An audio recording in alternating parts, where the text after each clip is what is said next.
still inside of it. Now, this figure here, this Hank Helena, we've already explained that he is the Jacobite in our reading of this, Lucifer, the Dajjal, etc. One of his lines in the clip that we played from the movie Simone, which you see the picture here, the straw god changed my life. But we know that it is also saying the straw god saved my life. And we point out that the straw god is, as those of you who are with us through Imam Muhammad's piece that we played at the beginning, the straw god is the Western European Trinitarian Christianity, especially with its element of Christian Zionism. That's such a big story.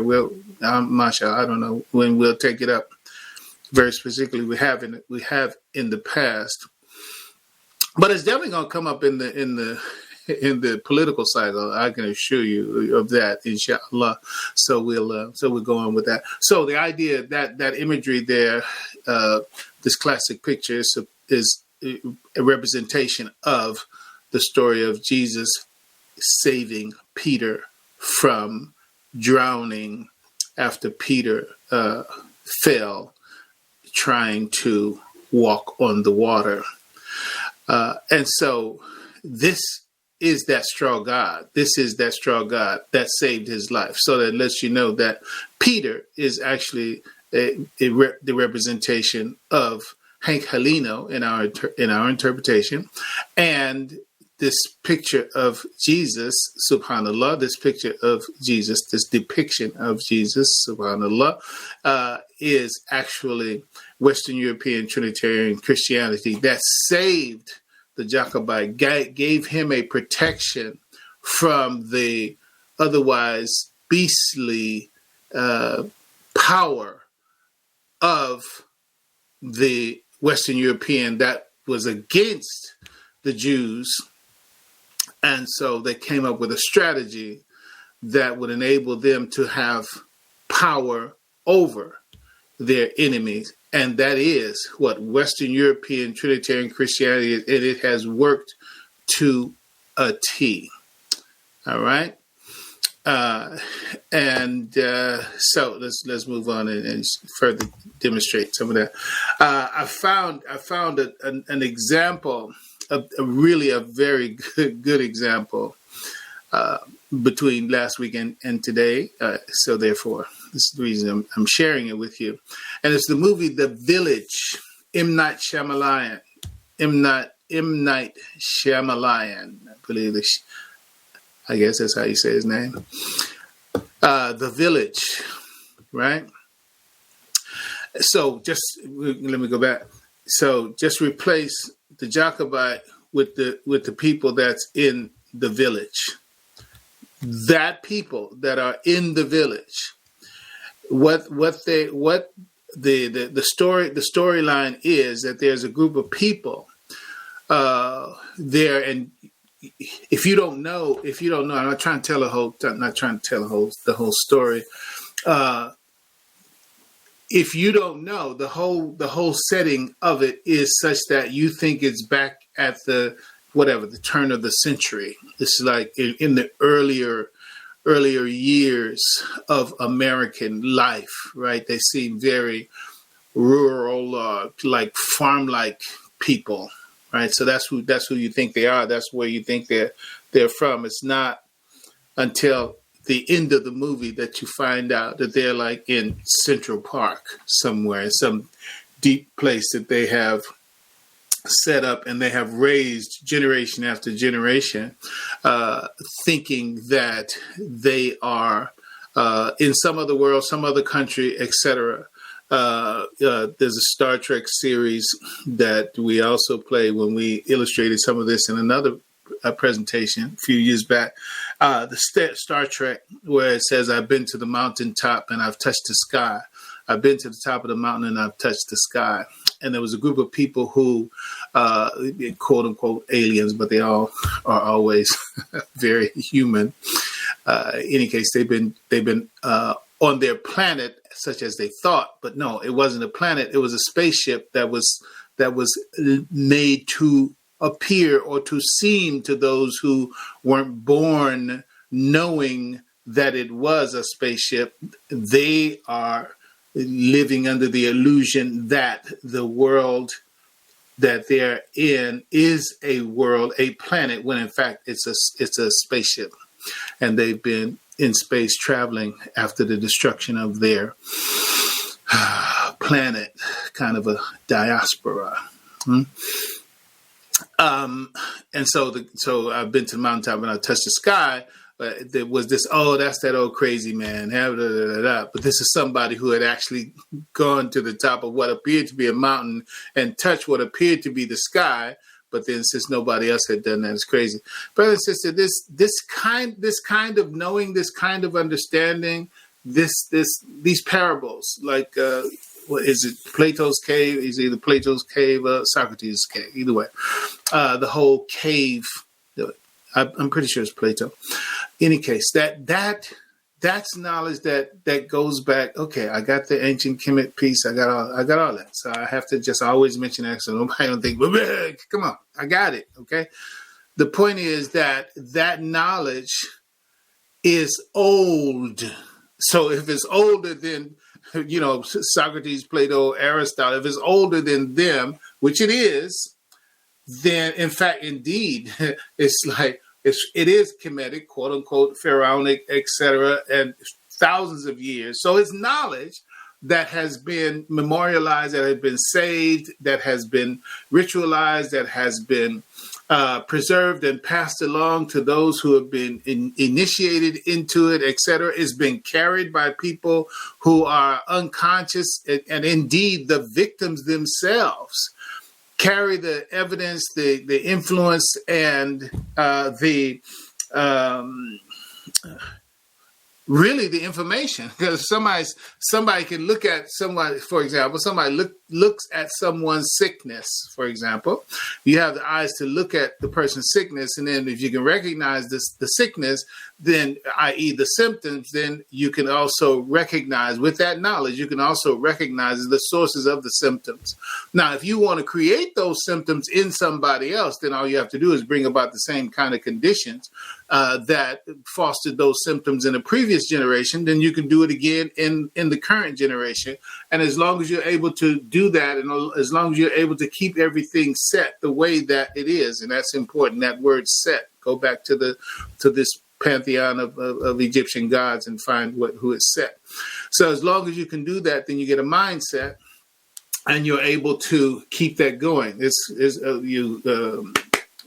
a method, I don't want to stay too long here. The fixed action pattern, modal action pattern, sign stimulus. Look those things up. Because these are the ways where somebody says, look, I can put you on a Pavlov's dog program. It doesn't matter. If you don't know how I'm reinforcing, if you don't know how I'm conditioning you, then I can just keep conditioning you and your children and your children's children, and they will be predisposed to be conditioned in that way. And I'll tell my children how to play on your children so that your children will be the servants of my children. Look up that story. The story said, "Choose the slave." Just put that in Google. Choose the slave. The Jewish fable, "Choose the slave." Look that up. Okay, let's get back to this. So the group of people, and so what it turns out to be is a group of people who are, quote unquote, sick and tired of the world and the murders and the rapes and the robberies and the of the outer world. And so they're the founders of this village.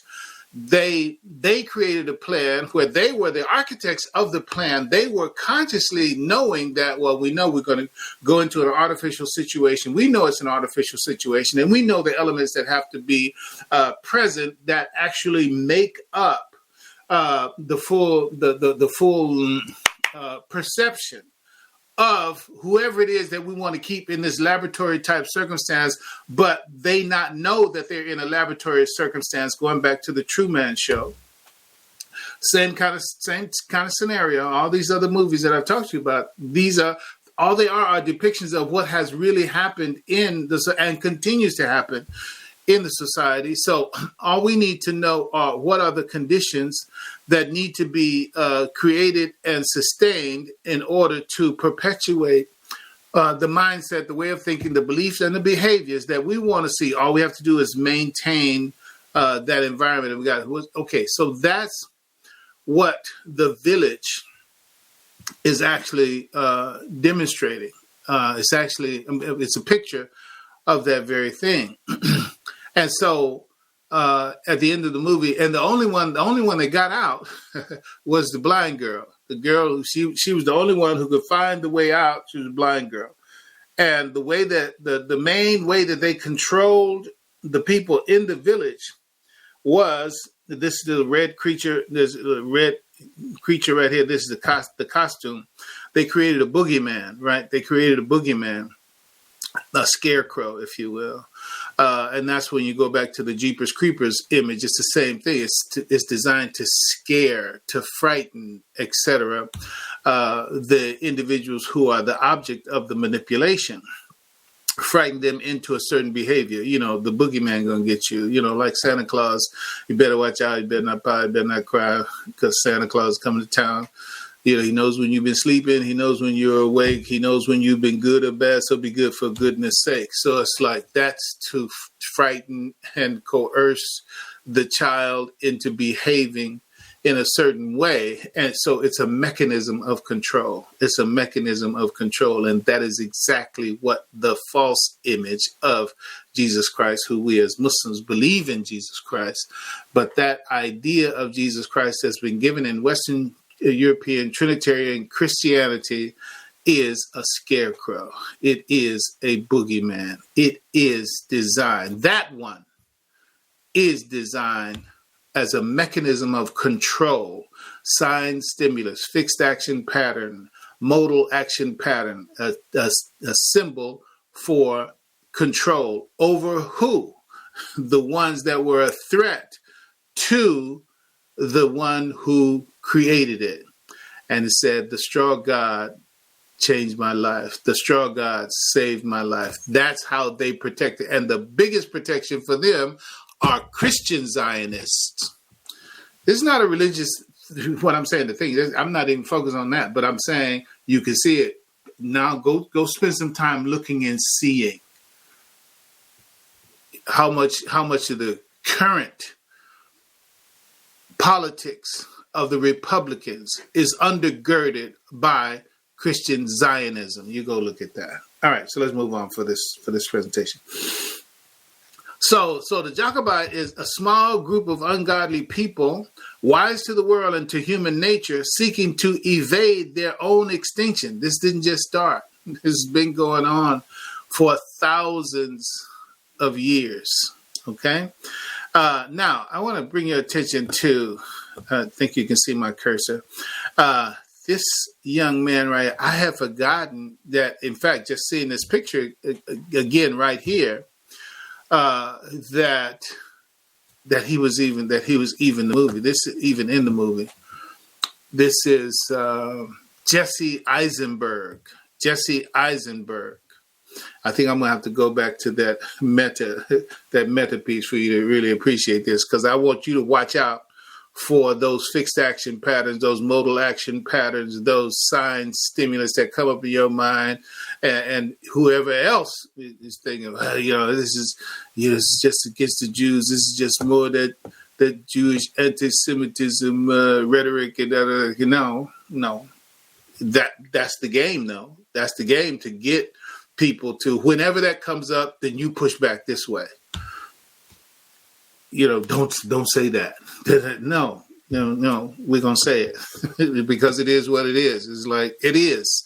So this Jesse Eisenberg, remember I tried to point out, and I pointed out to you, that certain characters play certain roles. And so they are symbols in the lexicon of movie making.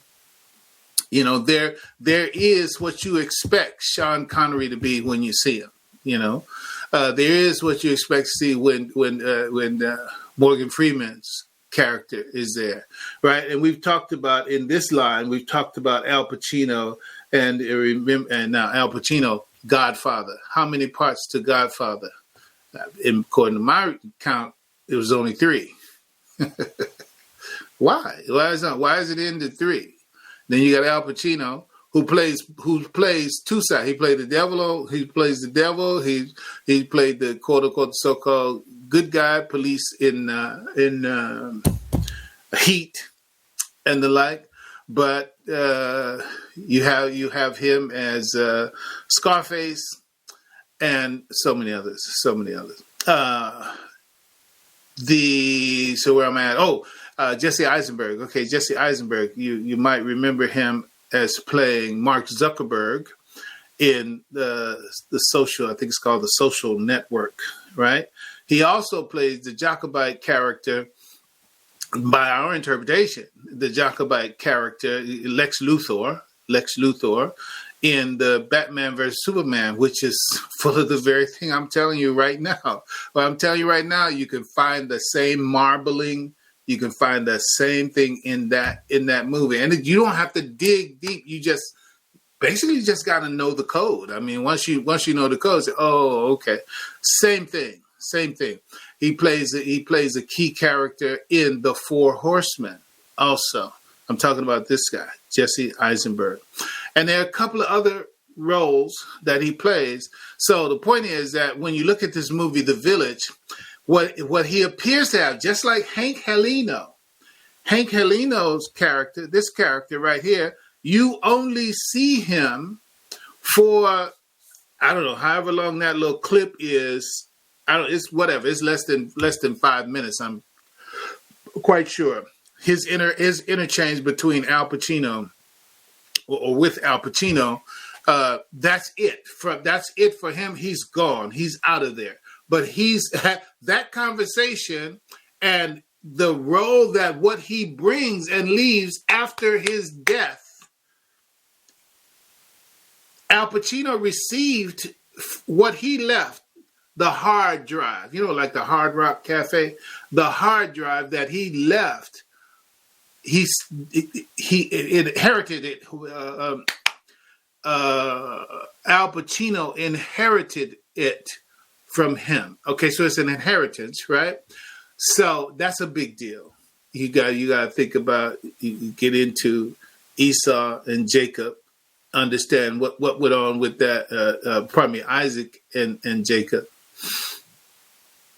What went on with that inheritance, that whole piece.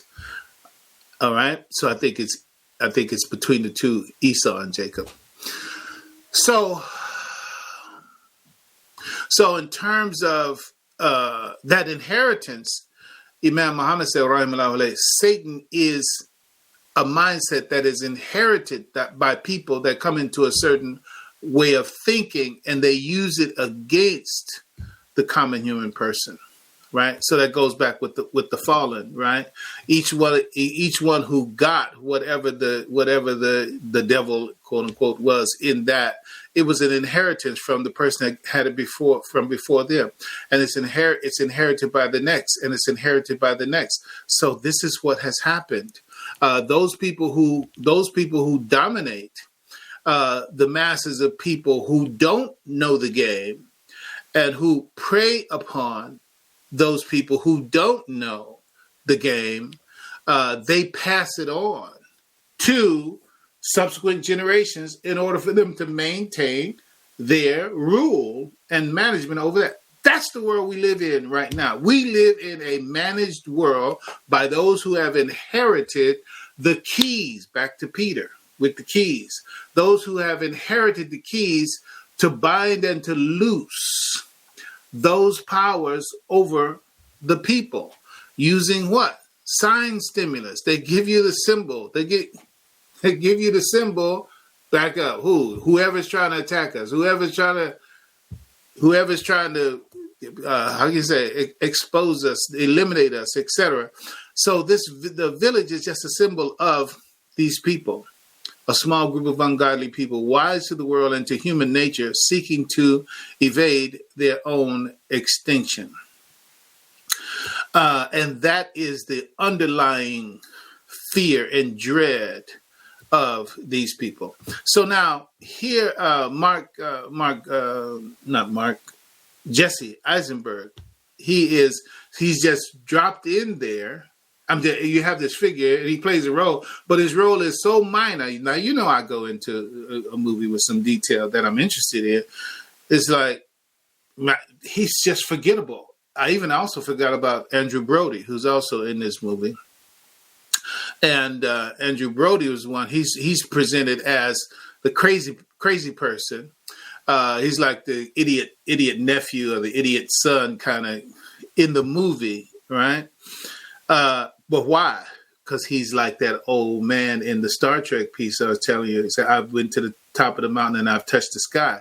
He came to know the game behind the village, to know the reality behind the village, the reality of the so-called, I don't know what they call it, but I'm going to call him the boogeyman. But there was a conspiracy to say, no, that's not, it's like, he's crazy. And he did go, quote unquote, crazy in appearance because of the fact that I know what I know. I saw what I saw. I know what I'm seeing is real. But y'all trying to make me think I'm crazy, which brings us back to brings us now to mention gaslighting. Gaslighting, that's another thing you need to be aware of. Gaslight. So you get gaslighted. So it's like, if you weren't crazy, if you don't figure out how they're playing against what your quote unquote lying eyes have showed you, and you keep allowing more and more of the fabric of what you realize and actualize in your own experience to be true, but they start tearing away from it, and now you're getting torn between, well, is it true? Is it not true? Maybe I am crazy. Maybe I didn't see what I thought I saw. Before it's over, now you crazy. And so they don't have to worry about you no more. They just tell everybody you crazy. And that's that whole idea about conspiracy theories. When people once you do find, hey, look, if it is a conspiracy, then it's not a theory, right? But even that phrasing itself was put together by the people who craft the conspiracies. Shh. Spell it out and you get an idea who I'm talking about. I'm just playing games, not out of fear. And this is serious. I say I'm playing games, but having fun, I should say. So, shh. Anybody know anybody named Patricia? Okay, that's all the hint I can give you. So, where are we at here? Okay, so the village, right? So the village makes me think about the village people. All right, small group of people, blah, blah, blah, Jacobite, Lucifer, da, da, da, da. So what do? They fashioned a psychological strategy, which is they created a religion to defeat the heart and mind of a bigger enemy, which is the Gentile, who was a threat to them. This is what the Jacobite did. What did he use? He used ancient knowledge, and we've already explained that, but there's more to come on that.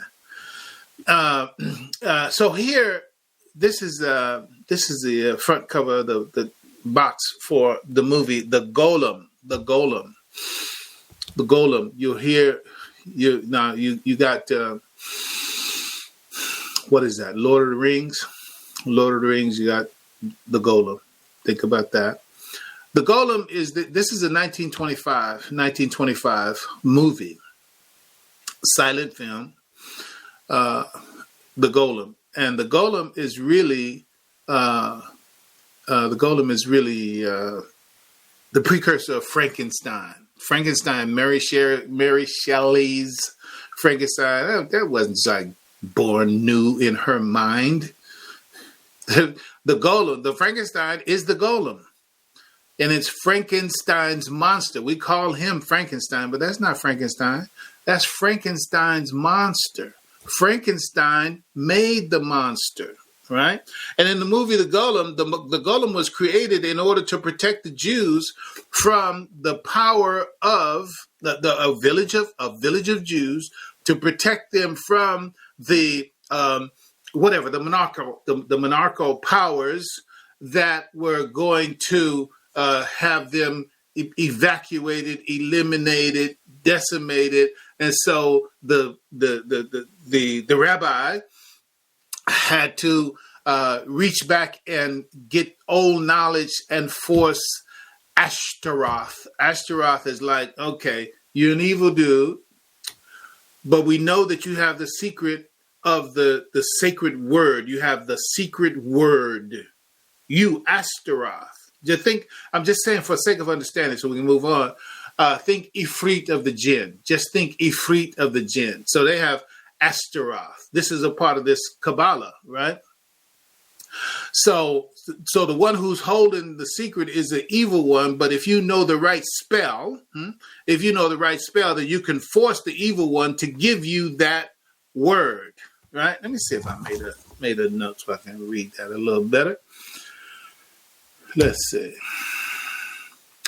Okay, Ashtaroth is this. I'm going to call it a jinn, but in the silent film, it's called the dreaded spirit Ashtaroth. So there's a rabbi talking. He said, "I must wrest the life-giving word that will bring the golem to life to save my people." Then listen, just get the idea. Okay, we need to save our people. Okay, well then, what does God have to do with it? I mean, you understand what I'm saying? It's like you don't go to God.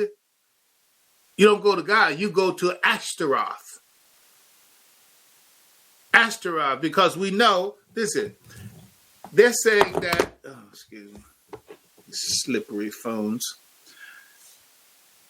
In the movie The Golem, they're saying that the life-giving word that will bring the golem to life to save my people is with the dreaded spirit Ashtaroth.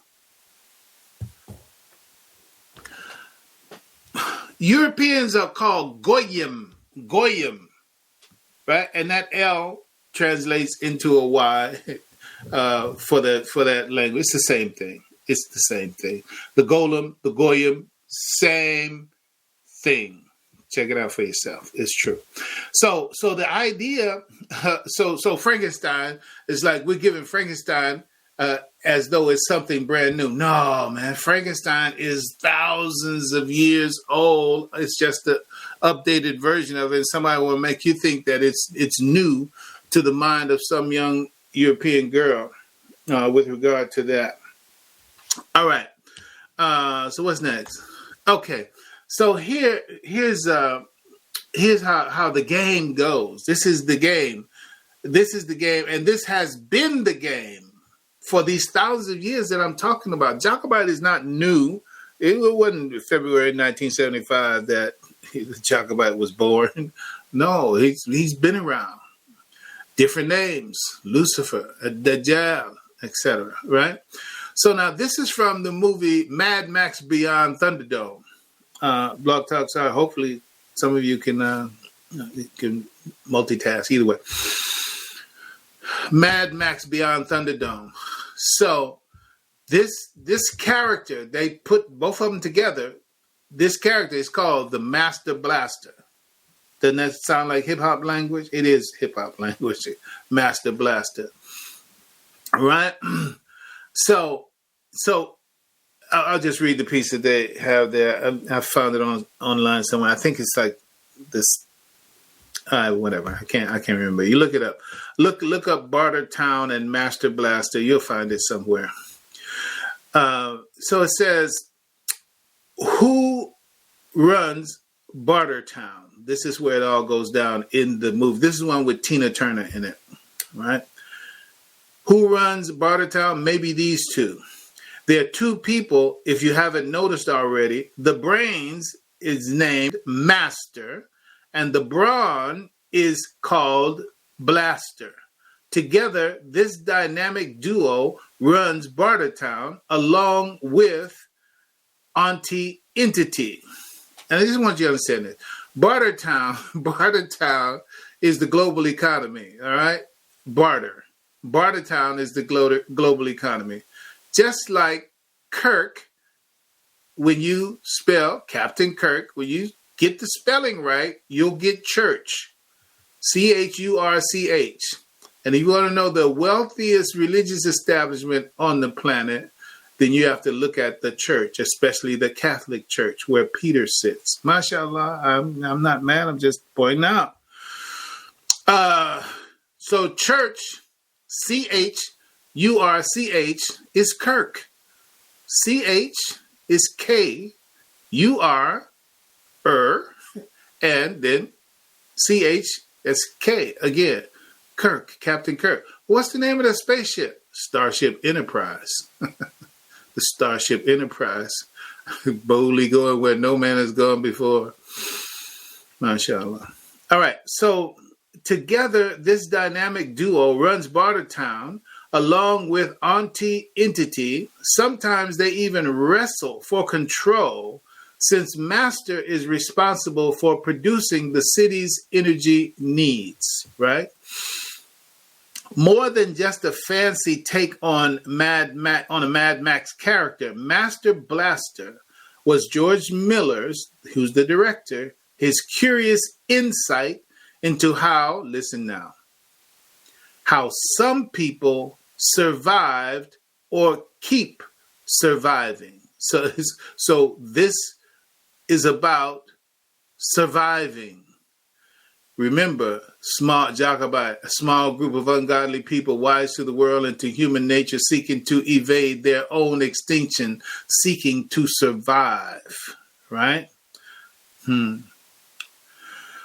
Holocaust survivors, is you often hear that language. And all respect to the humanity and Allah's justice upon those who are wrong and evil in the process. But don't think that they were all only the ones behind the barbed wire. Moving on. What we see between these two is good old-fashioned symbiosis. Master is the physically weak but smart. Sound like anybody you know? Blaster is mentally incapable but strong. Opposites attract and also give Mad Max himself a hard time. So here on the side there, now you see who the Master is and who the Blaster is. The Master is Peter in the game, and the Blaster is, I'm just going to put it straight, white supremacy, right? The lie that was told to the European to make him think that he is a direct descendant of God himself. And then the Jacobite got on his shoulders, in his head, and rides him around the world to take other folks' stuff and then turn it over to the Master. All right. All you got to do is just look into how much financial support comes from America to occupy Palestine. How much power does that little small nation exert in the world and upon America? How many politicians dare not say a thing that runs counter to the aspirations of Israel? And don't get it twisted.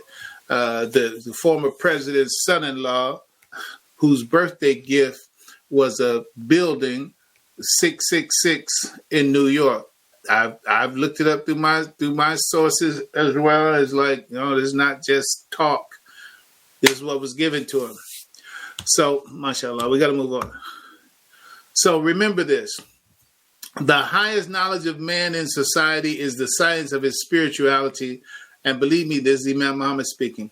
And believe me, you're not ruled by guns. You're not subdued because of great physical knowledge. You're subdued because there are people in this world who know more about your spirituality than you do, and they're able to use the tools of science that they have regarding your spirituality to manipulate you and keep you under adverse spirits. Now, this is Imam Muhammad, that was Pharaoh in Egypt, March 21st, 1982. This picture on the lower right, that's Al Sharpton, Reverend Al Sharpton. That person in the middle is Rick Rubin. I don't know who the girl is. I don't know what was going on there.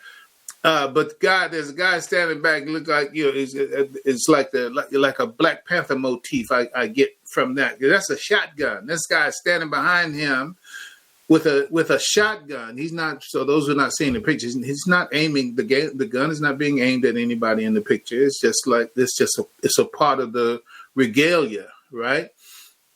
So this is to say, and I'm about to show you a little bit more. It's like Al Sharpton's like, on one level, it's like, let's put it like this: game within a game, right? If you don't think Al Sharpton has got game, look, no disrespect. I just gotta say what it is, and y'all work out whatever you gotta work out. It's like, that's my story, and I'm sticking to it just to put a humorous take on it. But it's like, come on now. If you don't think Al Sharpton got game on how to get people, worked up and quote unquote say, yeah, woo, how to work a crowd, then you don't know. I mean, unless, of course, some people is like, I mean, literally they just outgrown it, But the point is that there are principles that still work on some people, and that's part of the game that he got. Is what it is. Wherever I'm wrong, and I'm wrong, then send me a note and let me know. Okay, but I'm saying, even inside of all that he knows, let's grant him some, and it's like he don't know none of what the Rick Rubins of the world know. Wallahi. So he's standing there. They're there. You think we on the same plane? We're running the same game. It's like, man, you're in a whole different world. I'm on a level where you ain't even peeped into where I am right now. So, mashallah, so let's touch on that a little bit more. That's what I'm saying. But see, it's a spiritual game. Now, I guess that's the main thing I'm trying to get to. It's a spiritual game. The key of life is about getting into people's heads, getting into people's hearts, manipulating them above their head, and even allowing them to think that they know. And you may even be the one that, oh, man, you know what? I never thought of that. You may be the one saying it to them, but you playing on their stupidity, because it's like, oh, you thought that was deep. Oh, okay, well, let me act like that's deep. Oh yeah, tell me more. Yeah, come on now. That's what's going on. That's what I am speaking of. That the devil on that level. That's what I'm talking about. All right, moving on. So here's Rick Rubin. Just give you a couple of images. That bottom right image. That's the guy that played the guitar in whatever. It's a Mad Max. It's a Mad Max flick. But you see, they're showing you the big, the great, the power of music, rock, fire coming out of the guitar, and there. So that's all that is a depiction of, this is what's going on in the world. We are the master blasters of the world, and we are dominating it through our power in the music industry. So I just mentioned in passing and kept on moving, talking about politics. You remember I talked to you about the guy, whatever his name, Arnon Milken, and all the movies and the influence in the movie industry. I mean, major influence in the movie. Listen, if somebody owns 5%, a 5% share of Apple, and that is they privately hold a 5% share of Apple, do you think they're influential on the Apple Corporation? You better hurry up and know it. Just 5%, right? And less, actually, but I use 5% because I know that's huge, right? So now here's Rick Rubin, the one who started with Russell Simmons, Def Jam, right? But now here's Kendrick Lamar. Maybe we may say some things about him, but he has a record called Lucy, and it's a dedication to Lucifer. And here there's an interview where he actually explains that Lucifer, he doesn't see anything wrong with Lucifer. Lucifer is cool. In fact, Lucifer helps me to understand who I really am. This is Kendrick Lamar. Now, old heads, you might not know Kendrick Lamar. Who is that? Tell me about James Brown. No. Okay, fine. Kendrick Lamar, your sons and daughters, they know of him if they're more than teenagers. So that's Kendrick Lamar, Rick Rubin, Jay-Z, Rick Rubin, Ye, what's his name? Ye, Yeezy, whatever. What's that boy's name? I'm looking at him. Kanye, right. Kanye West, right? Jay-Z, billionaire, multi-billionaire. Kanye West, according to reports, multi-billionaire. I saw a report that said he's actually worth $6.6 billion. It was on a legitimate page, a legitimate site. But the point is, they're billionaires. What is that? What do you think that says about it? Now, you look at Rick Rubin. I'm just trying to show you the power of how this influence happens, and the magnitude of it, of the powers behind those that are in front of us, right? And so you have the billions that come through that, right? And let's go on. Here's Rick Rubin with Slayer. He's the producer. He's a producer, right? Slayer. Now, Slayer is that whole. Let me just read the line right here. They're during a release party for an album entitled God Hates Us All. All right? That's Slayer. He's also a producer for AC/DC. Now, I don't know what that means. I've heard it means angel child, devil child. Maybe that's what it means. Don't know. But the point is, that's where he is. You go to, go online, look at Rick Rubin's top 100 projects, something like that. Top 100 projects. Man, you hear people who know about the music industry and the power of the music industry, and just one hit record, just one hit record would take care of you for a very, very long time, and your family. When the Wire said, this one. He's involved. They took just what to list the top 100. That's not all. He only had 100 projects, but just top 100. And he goes across the span, right? Do you think that that's power in the music industry? This is just one person here, right?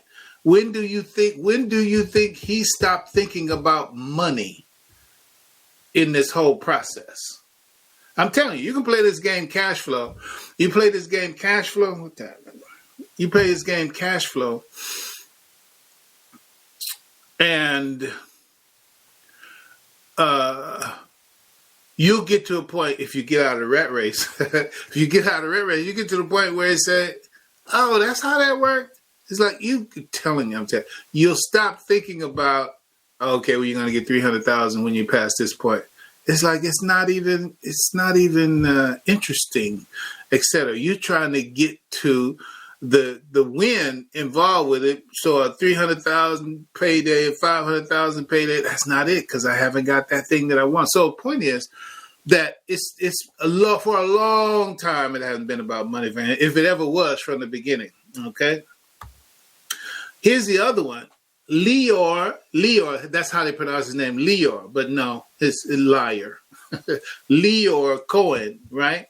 It said nowadays Leor Cohen is on the board of directors at the Rock and Roll Hall of Fame and works as the global head of music at YouTube, a position he's held since December 2016. At YouTube, Cohen, spelled Cohen, was instrumental in the launch of the streaming service YouTube Music, which was introduced to compete on a more level playing field with the likes of Apple and Spotify. Now, you know that Jay-Z sold Tidal for so many hundreds of millions of dollars, et cetera, et cetera. It's like, look, Jay-Z is in the game. What level? But no, he's not.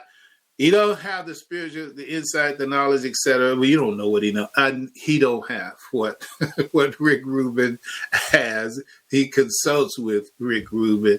Leo Cohen, who is on the other side of it. So now you're looking at people who, and that's Russell Simmons in the middle there.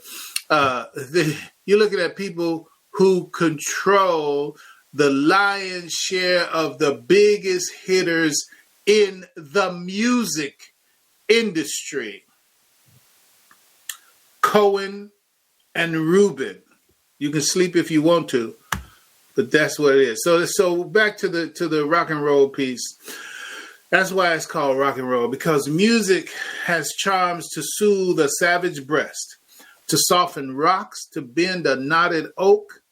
I've read that things inanimate have moved, and as with living souls, this is telling you how music influences the spiritual nature.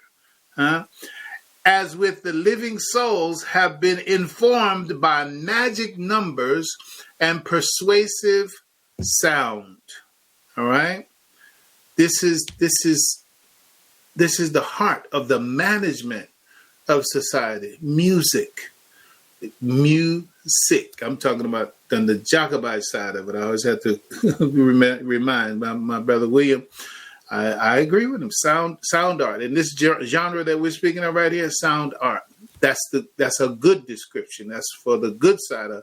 But this, what we're talking about, this is music. This is music. That's what I'm talking about. All right. So let's see. Yeah, so let me go ahead and hit this. We're gonna be out. But this is that Mark Zuckerberg commercial. Facebook transitioning to Meta. I know we covered it last week, but it's a perfect timing for now to bring it up. How music is being used to charm the savage breast, but then most people understand it in the proverb or the piece, the savage beast. Now watch how I'll remind you again how this game is being used right here.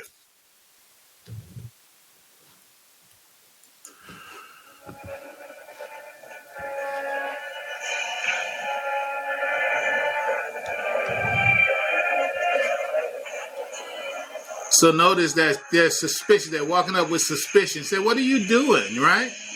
And then, so when they look and they're about to catch him, he says, so he rubs the head of what appeared to be the victim, and then they started hitting with the beat, right? Now with the beat, those people that were suspicious of what was going on, the music starts getting into them, and they start getting into the music, right?